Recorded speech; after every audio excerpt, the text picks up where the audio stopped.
वसुदेवसुतं देवं Bhai, कंसचाणो your mic is off. रमर्दनं देवके परमानन्दं कृष्णं वन्दे जगद्गुरुम्.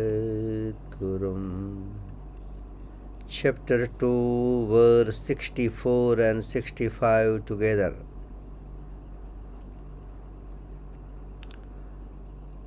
रागद्वेषवियुक्तैस्तु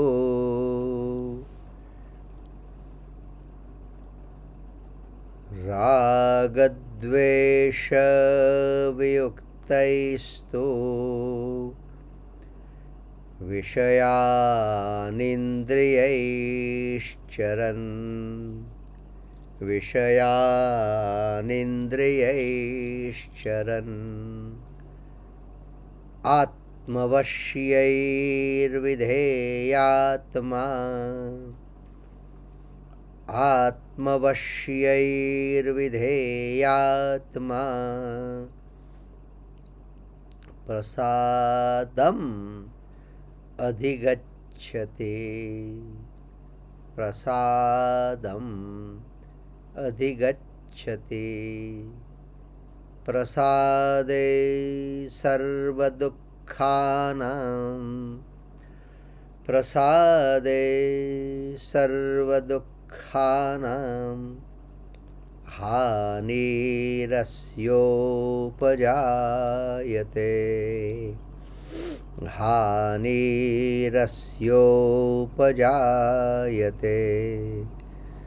प्रसन्नचेतसो ह्याशु प्रसन्नचेतसो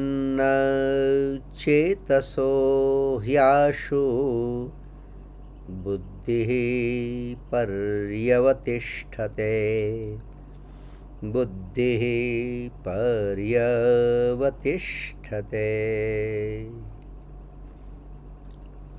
But a self-controlled yogi in practice or a striver, while using objects with the senses which are controlled and freed from attraction and aversion, he attains placidity of mind. With the attainment of such placidity, all his sorrows come to an end, and the intellect of such a person of tranquil mind soon becomes firmly established in God. So the previous verse which we have seen, 62 and 63, ध्यायतो विषयान् पुंसः संगस्ते supajayate. Keep on thinking about the object, means material or sensual thing. Sangaste supajayate. Get attached. Sangat sanjayate kamah. With that attachment comes desire. Kamat krodho vijayate. From desire, anger. क्रोधात् भवति सम्मोहः सम्मोहात् स्मृतिविभ्रमः स्मृतिभ्रंशात् बुद्धिनाशो बुद्धिनाशात् प्रणश्यते. The moment intellect is gone, it's a big fall. That was, and the whole in this chapter 2, the subject is this last 18 verses are sthita prajna, steady in intellect, steady in wisdom. So, to Raga, Dvesha, Vyuktaistu. Now, tu in previous verse, Bhagavan Krishna said that by contemplating on the objects of senses, a man goes to complete ruin. Buddhena shat pranashyati. Complete ruin is that. Buddhena shat pranashyati. While here, Bhagavan says that the striver, free from attachment, while using the senses, while using the sense objects with the senses, becomes firmly established in God. So the Bhagavan Krishna has used the term tu to differentiate between these two. Now, this is but confusing, okay? And that's why again let me give you that reference of Arjun Geeta, where Bhagavan has told, and this quotation or that particular stanza I have used so many times in our Gita class. Sansarma sarsyo rahe ne man न मारी पास संसारमा ले पाई नहीं ते जानो मारो दास. Here das means devotee, bhakta. Sansarma sarsyo rahe means he will be living his or her worldly life, but man न मारी पास. That is important. That is important. The same context here in this verse, Bhagavan tried to explain Arjun. I mean, keeping Arjun as representative of all of us. It's for you, it's for me, it's for us. Vidheyatma.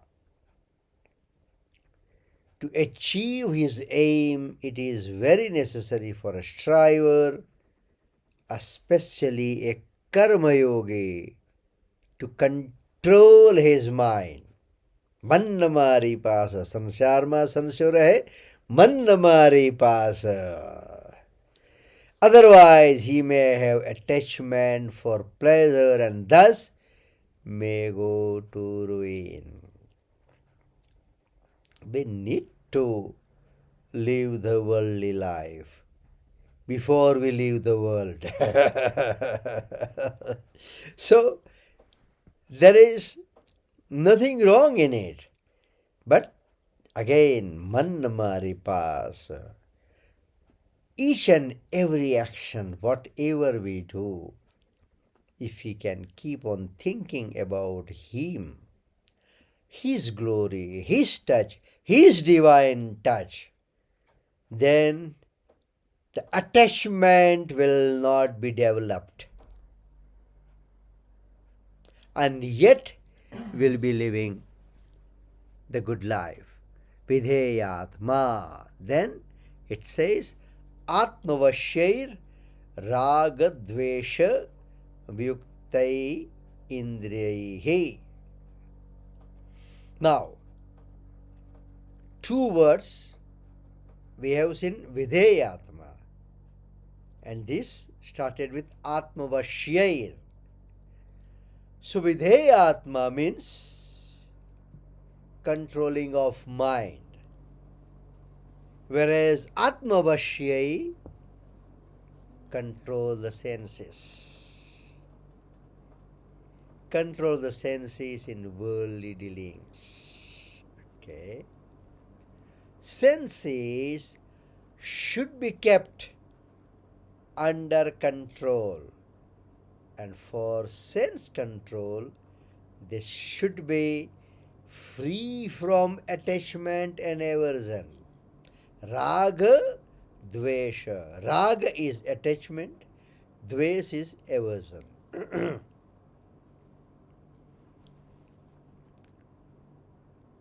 So, if we say that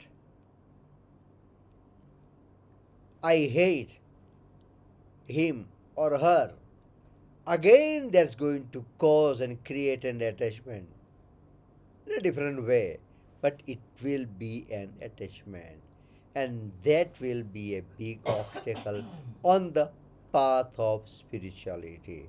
So, senses should be kept under control, and for sense control, they should be free from attachment and aversion, neither raga nor the dvesha, neither attachment nor the aversion. Just be the witness. Therefore, Bhagavan Krishna, of course, it will come and next chapter, but Bhagavan Krishna has mentioned his next chapter in the 34th verse. But it says, इंद्रियास्यार्थे रागद्वेषो व्यवस्थितौ तयोर्न वशमागच्छेतौ तौ ह्यस्य परिपन्थेनौ. The senses naturally experience attachment and aversion to the sense object, but do not be controlled by them. Instead, you control them, for they are wailers and foes. Tau hyasya paripanthinau.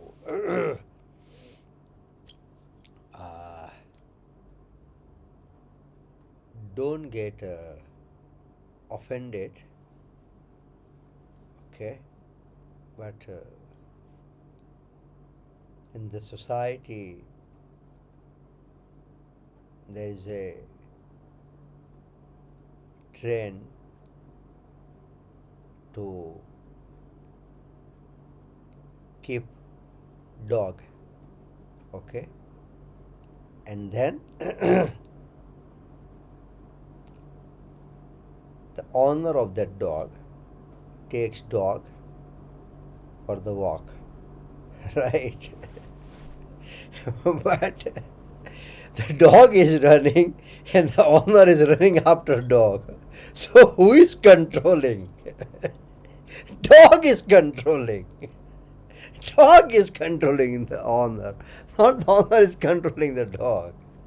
Similarly, here, but do not be controlled by them. We are supposed to control our senses and not to be controlled by the senses. That is the most important thing to be understood. So, in that particular verse 34 in chapter 3, Bhagavan has warned strivers and said, attachment and aversion are rooted in all sense objects. A striver should not come under their sway, because they are verily his enemies. Similarly, Bhagavan Krishna has said again in 5th chapter in 3rd verse, Gneyah sa nitya sannyasi yo na dveshti na kankshati nirdvandvo hi mahabaho sukham bandhat pramuchyate. Meaning, the striver, the karma yogi, who neither desire nor hate anything, should be considered always renounced, free from all dualities. They are easily liberated from the bonds of material energy. Nitya sannyasi, yo na dveshti na kankshati. No expectation, no attachment, and no hatred. That is Nitya Sannyasi, to be considered always renounced.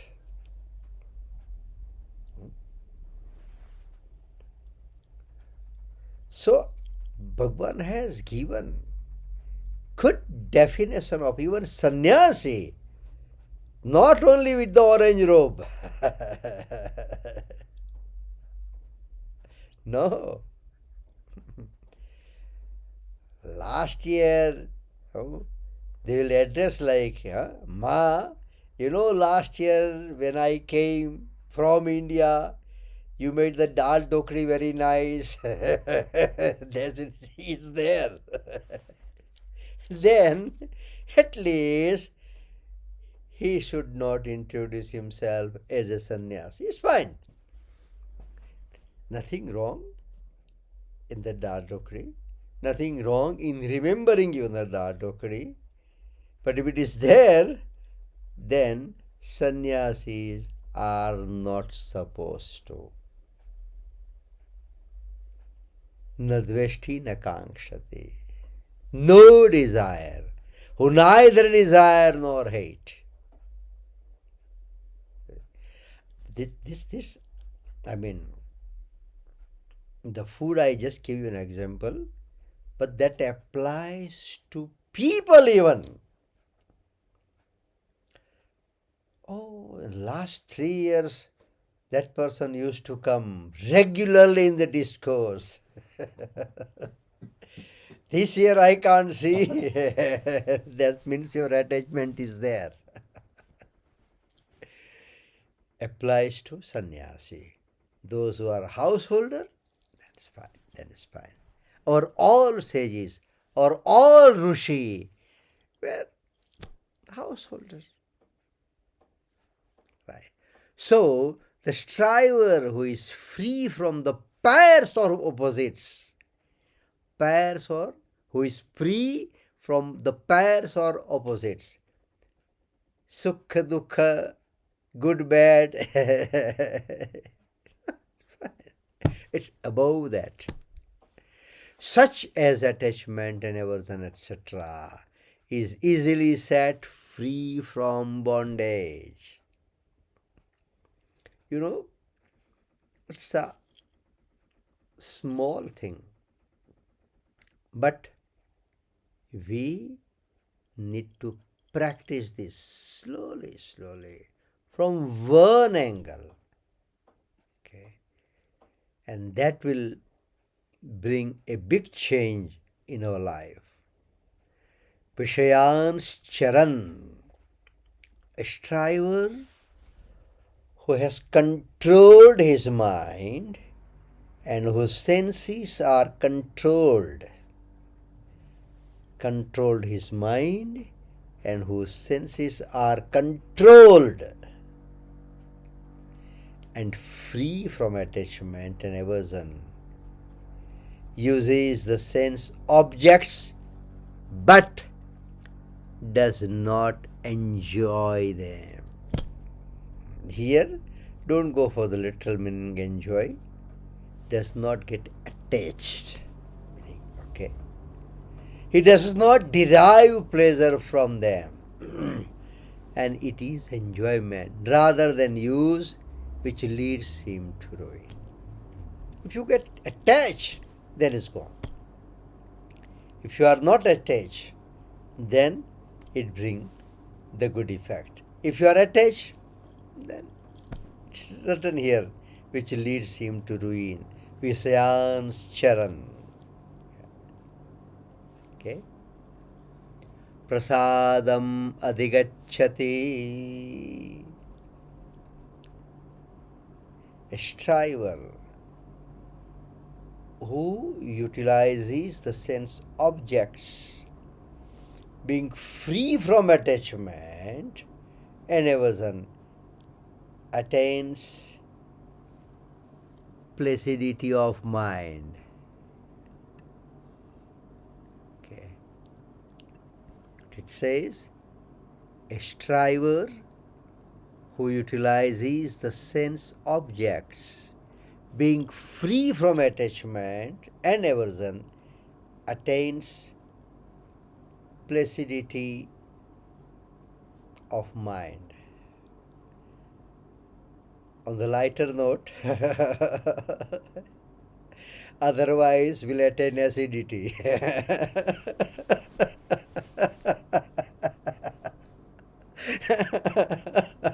So we need to think whether we want to attain placidity of mind or the acidity of mind. That's on the lighter note, okay? So this placidity is defined as purity, serenity, pleasure, so many things, right? Okay. This placidity of mind is called mental austerity.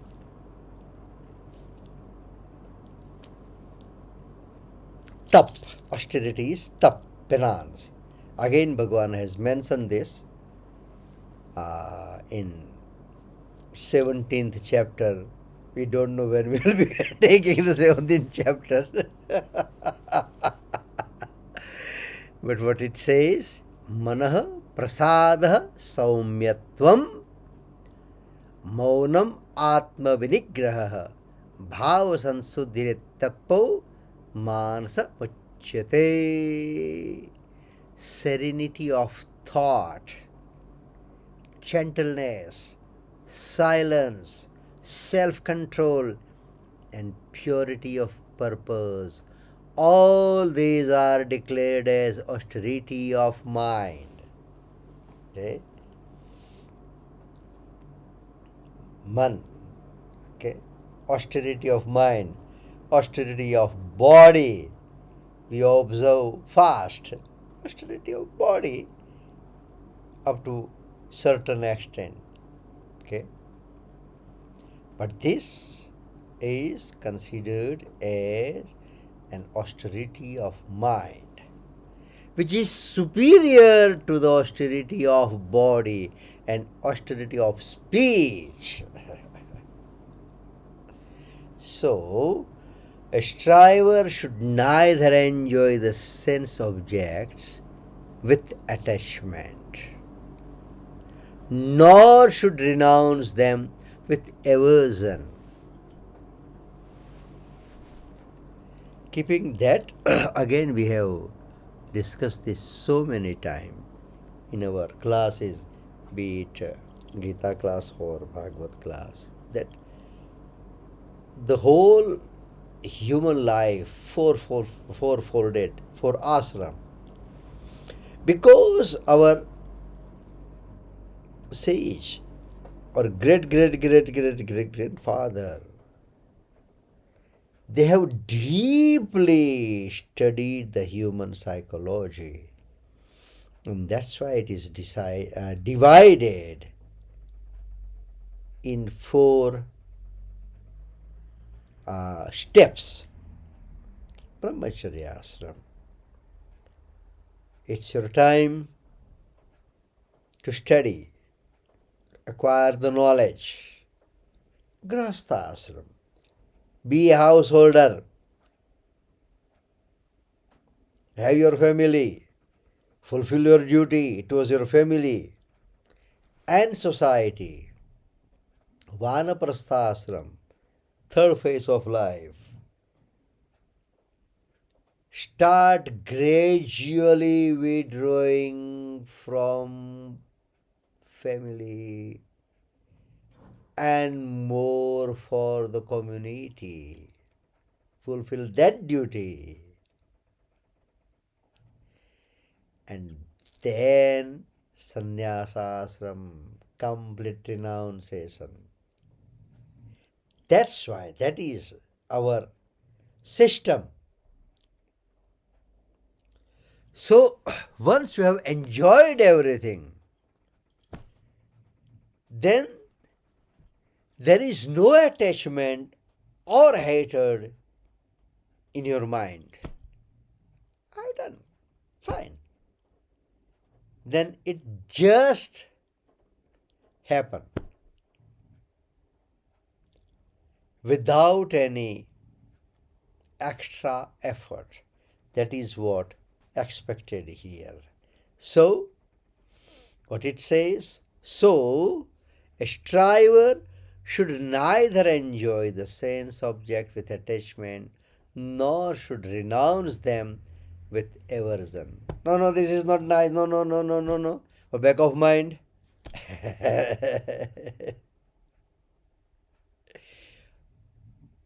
No, that is also not acceptable, because both attachment and aversion lead him to affinity for the world. Such a striver attains placidity of mind, and if the placidity of mind is not enjoyed, that leads to God realization.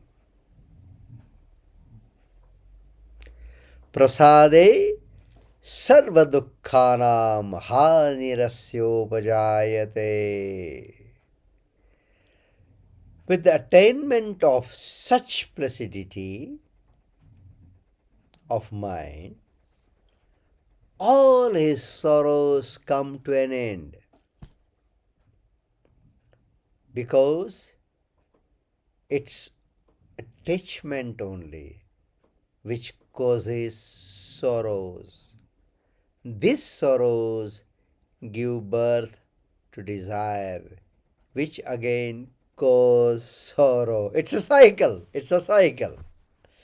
When attachment goes away, the mind becomes serene, and the serenity destroys all sorrows.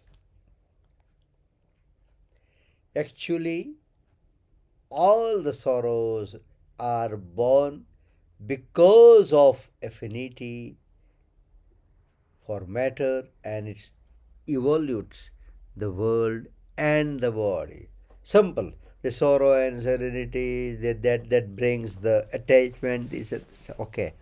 Again, we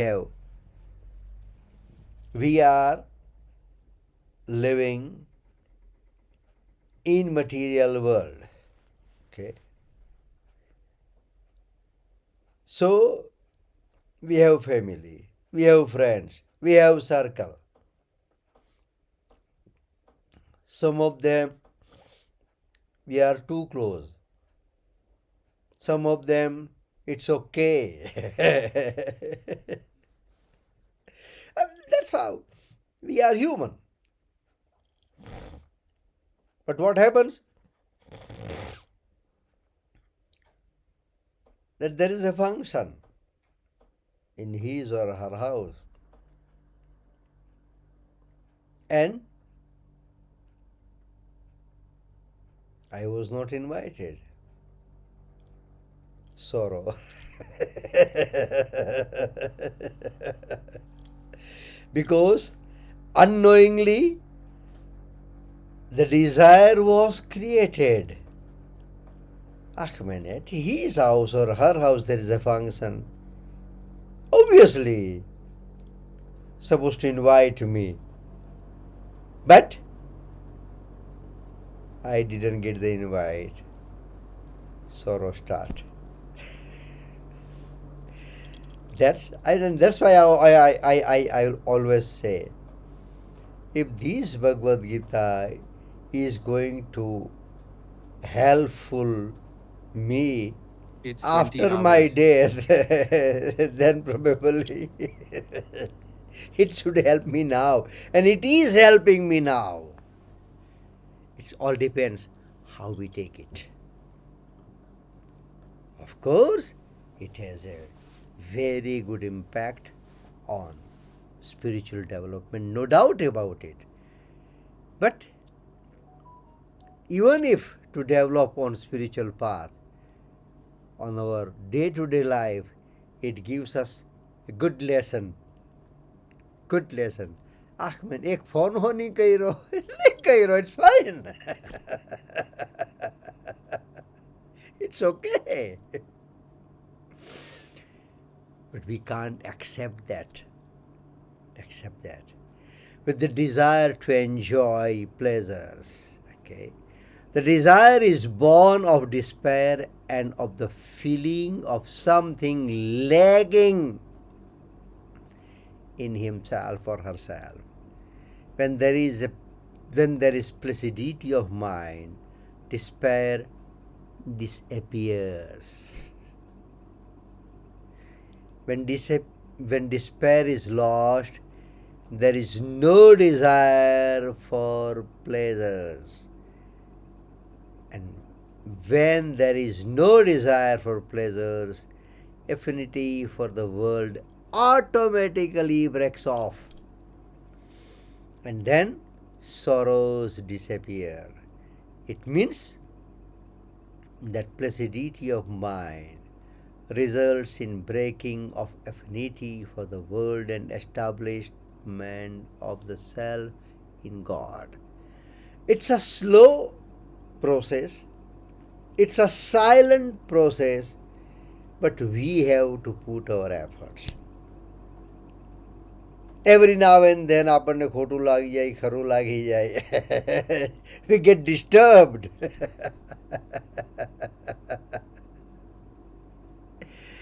Then we then long walk to freedom. Then long walk to freedom. Okay. Here, sarva dukkhanam hani does not mean that a striver will not come across unfavorable circumstances and sorrowful situation, but it means that those circumstances cannot create commotion, COMMOTION, commotion and agitation in his mind. It is fine. Dukh comes, disturbance comes, obstacle comes, but it doesn't disturb him or her. Obstacle comes, but it doesn't stop him or her. Unfavorable conditions will come, but he or she will make his or own way out of it. That is the message. That is the teaching of this particular verses. Prasanna chetaso hyashu buddhihi paryavatishthate. The intellect of such a person of tranquil mind soon becomes firmly established in God.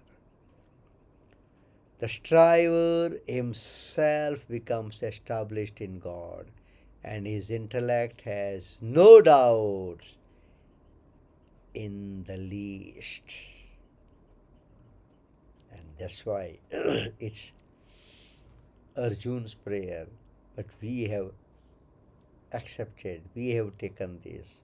Nashto moha smritirlabdha tat prasadat maya juda sthitosmi gata sandeha. Sandeha means doubt. No doubt at all. Totally surrender to your lotus feet. Totally surrender to your will, thy will. Thy will. It again, we are living in this mundane world, so nothing is going to change overnight. But the small thing will definitely bring a big change in our life. Okay. On these two verses, we will have to uh, discuss a little more next week. Okay. In today's discussion, whatever you like, credit goes to all the great men, the scripture, and as you know, our main reference book is Swami Ram Sukdas Ji's Sadhak Sanjeevani. Okay, absolutely nothing belongs to me. We will recite the 73rd verse of chapter 18. नष्टो मोहः स्मृतिर्लब्धा त्वत्प्रसादान्मयाच्युत स्थितोऽस्मि गतसन्देहः करिष्ये वचनं तव.